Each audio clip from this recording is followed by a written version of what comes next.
So here's another show that question where you're given something, and in this show that question they say we want our answer in this form.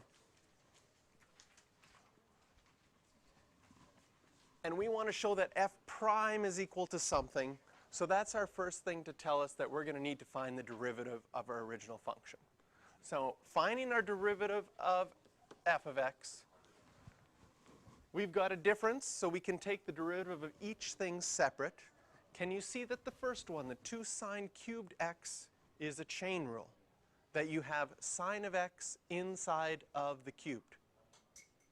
You might even want to write it as like that, so you can really see that your outside function is the cubed and your function inside is sine. So how do we do that as a chain rule? Well, we first do the derivative of our outside function, so our 3 will come out in front, subtract 1 from the exponent, leave the inside the same, so the sine stays there. And then we multiply by the derivative of our inside function, and the derivative of sine is cos. Minus 3, again, the derivative of sine is cos. So here's our first step, just finding our derivative and not doing anything fancy, not simplifying it at all. Now, in a show that question, there's often hints in the answer to tell you what you might do as a next step before you get to the final. So I'm looking at my expression here. I notice that the final expression is all multiplied together as one thing. I notice that there is a negative 3 cos x in front. Can you see that you have a negative 3 cos x as your second term? And you also have a cos x and a 3 in your first term. And if I want multiplication, I can factor out a negative 3 cos x. If I do that, I'm hoping that what appears inside will be something I'll be able to work with, maybe to get that double angle identity to appear. So if I take a negative 3 cos x out of this first term, what's going to be left? Well, in order to get a 6, I'm going to need a negative 2. In order to get the sine squared, I'm going to need a sine squared, but can you see that the cos has been pulled out? And if I take the negative 3 cos x out of a negative 3 cos x, I'm left with just plus 1.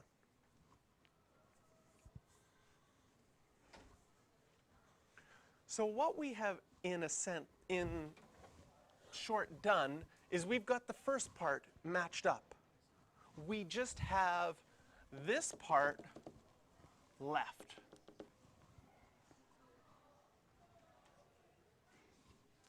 So we go to our formula sheet and we say, oh, that's one of our identities. 1 minus 2 sine squared x is cos 2x. So because that's one of our identities,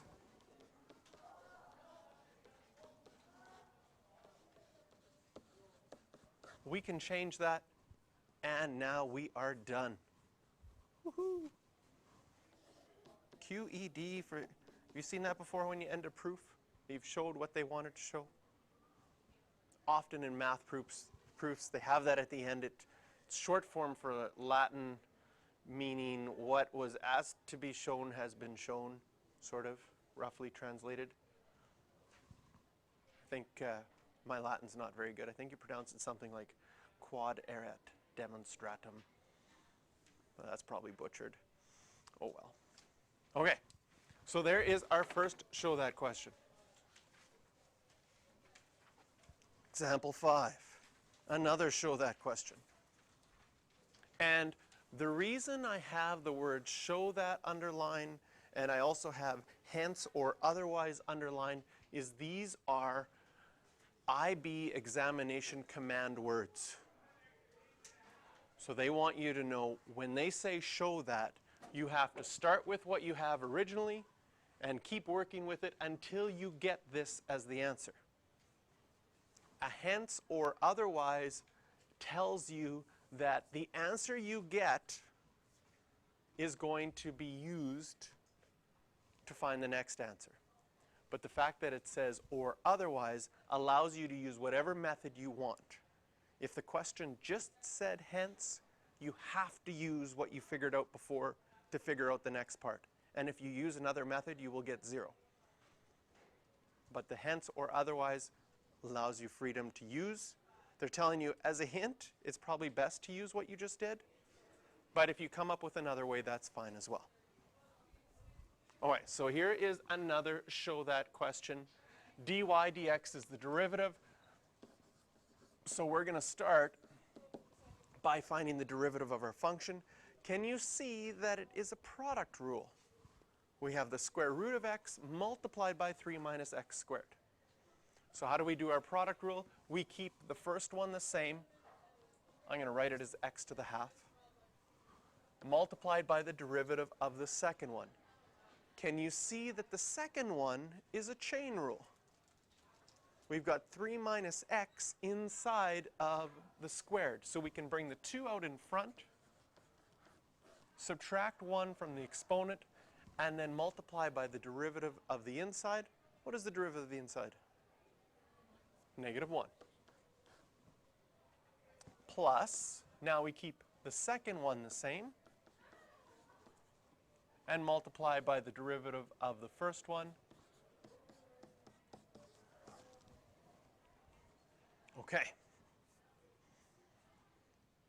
So as a starting point, what I would do now, as we've done our derivative, is again I would look at my show that, and I would notice that they've got things written as square roots again. So I'm going to change all of my halves back to square roots. So this will be square root of x. I'm going to put the -2 and the -1 together. 3 minus x plus 3 minus x squared. And that half would be a 2 on the bottom, and x to the -1/2. Are you okay with the square root of x on the bottom? I really like that because on the bottom of that second fraction is the same as the bottom of my thing that I want to show. So things are looking good here. Now, what do we need to do is, again, looking at my show that, do you see that it's a single fraction?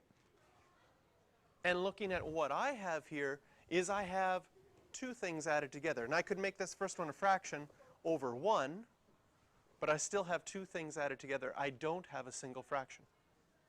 How do I add fractions? How could I put those together to get a single fraction?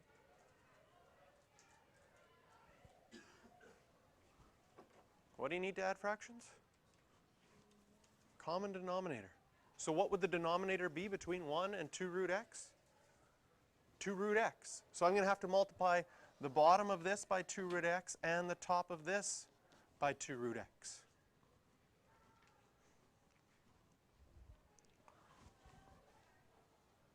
What that's going to get me, stay blue. What happens when I multiply root x times root x? Get a root x squared, which is just x. And so on the top, 2 times -2, I'm getting -4x, 3 minus x, plus 3 minus x squared, all over 2 root x. So one of the things that I'm sort of modeling right now while I do this is after each step that I do something, I go back and say, well, what do I want to show? What do I want to show? Well, it looks like the top is in factored form. How am I going to get my equation into that factored form? How could I do that? And you have one of 2 ways that you could go from here. I'm going to show you the shorter way, but I'm going to talk to you about the more common way that I think people would approach this. If you wanted to have this as a factored form on top, the more common way is you'd multiply everything out combine all your like terms, and then factor it. That would be probably what most of you would do in that situation. I want you to start seeing, though, because it comes up a lot in higher level mathematics, the ability to factor earlier. Can you see that in these two terms, they both have 3 minus x? That's in common. And whenever something's in common, you can factor that out in front. So I can take a 3 minus x out and say, well, what would be left? What would be left in my first term? Just a negative 4x. What would be left in my second term? I'd still be left with 3 minus x. And this would all be over 2 root x. If I simplify inside of those square brackets, negative 4x minus another x is negative 5x plus 3 over 2 root x. Now you get nervous because you go back to check to see if does that match? Oh, it says 3 minus 5x. Okay, I mean,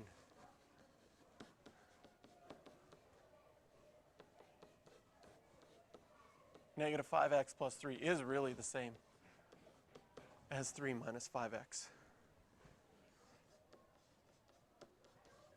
So we have demonstrated what they wanted us to show. Nice. Now the hence or otherwise. Hence or otherwise, find the x coordinates of all points on this where the tangent is horizontal.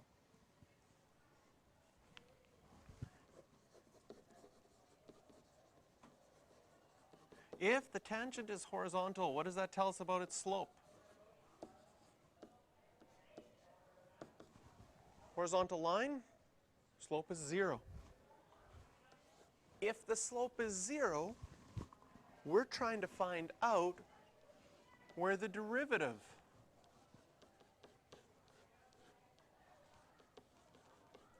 is equal to 0.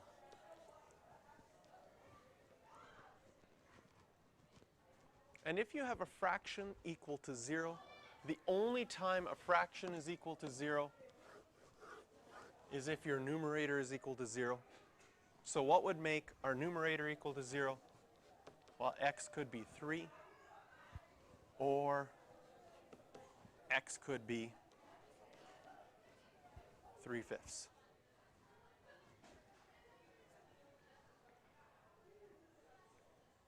And part of the reason why this one is nice in that factored form is it's easy to find out where those tangents are equal to 0. And that's going to be something that in our next unit, applications of derivatives, that we're really going to be concerned about. Because if we can find out where the tangent is horizontal, and if we can think about our original graph, maybe our original graph looks something like this. What we've done is we've used calculus to quickly find every single maximum or minimum point. And maximum or minimum points have huge applications in all areas of business, of math, because you're always trying to find, where's my maximum? Where am I going to get my best bang for my buck? What's my minimum? What's my minimum cost? How can I save as much money? How can I build as many things as possible by having it cost me the least? And so being able to take the derivative and quickly find out where our tangents are horizontal is one of the most powerful things that calculus does for us. And we'll be able to solve like those max-min problems in grade 11. Remember those orchard ones where you plant another tree and there's 5 less apples per tree? It's a horror look on your face as you remember those. Those are your favorites. We're now going to be able to calculus and solve them so much faster than having to complete the square. Okay, but we have one more show that question, correct? So example 6 here. If y equals x squared minus 3x plus 1 over x plus 2, another show that with the derivative. And then this one has hence. So the last one had hence or otherwise, which allowed you free rein to find those x-intercepts however you wanted. So if it was a calculator question and you just wanted to find them with your calculator, you could have. But this one says hence, so we have to use this information in the show that to do the next part. So to start off with, if we are taking the derivative, what kind of rule do we have here? It is a quotient rule. Quotient rule says keep the bottom the same times by the derivative of the top. Subtract, keep the top the same. Multiply by the derivative of the bottom, all over the bottom squared.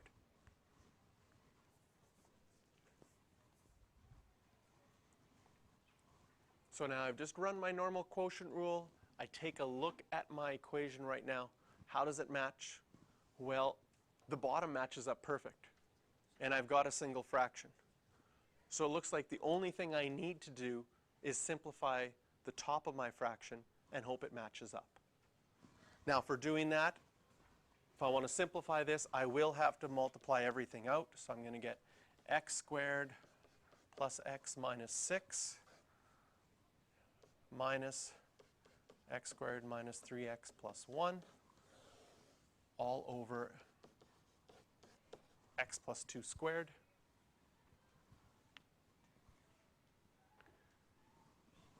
Did I mix up something? Oh yeah, it should be 2x squared. There we go. So 2x squared plus x, 4x minus 3, yep, minus 6, good. Now if we combine our like terms, 2x squared minus x squared, that'll just be x squared. X minus a negative 3x will be plus 4x, and negative 6 minus 1 will be minus 7. Is that what we were supposed to find on the top? No? Yes? Let me check. Yes, x squared plus 4x minus 7. Yay. Do a happy face and the QED if you want. So we've shown what we wanted to. Now it says hence find where the derivative is not defined. Well, we can't divide by 0.